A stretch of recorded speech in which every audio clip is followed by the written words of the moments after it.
আপনি মহিলাদেরকে এগুলো কেন দিচ্ছেন? আপনার তো ভোটের সময় ছিল, এখন কি আপনার ভোটের সময়? প্রচার তো বন্ধ, আপনি এই টাইমে কেন ঢুকছেন একজনের বাইরের ভিতরে? আপনি বলেন আপনার ভুল হয়েছে না, আপনি বলতে হইব। টাকা আছে, টাকা আছে খবরে। এটা তো 100 মানে টাকা লয়ে আসেন, আপনি ফ্যামিলি এটা লয়ে আসেন, ফ্যামিলি দিতেছেন, আমি এলাকার বড় স্লিপে চিজ করতে লাইতাম। এটা কি বড় স্লিপ? এগুলো কি বড় স্লিপ? এটা বড় স্লিপ, এটা সব হ্যান্ডবিল আপনি দেখেন। এটা এগুলোকে বড় স্লিপ। এটার সাথে সাথে টাকা দিতেছি। হ্যাঁ, এটার সাথে সাথে টাকা দিতেছেন।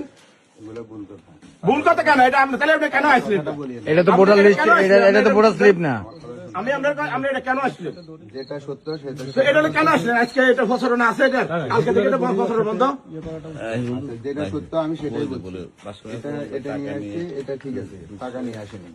বাদশা মেয়াদের পুরাতন বাড়িতে জামাতের লোক টাকা নিয়ে ঢুকছে, হ্যান্ডবেল সহ টাকা সহ ওনাদেরকে ধরা হয়েছে।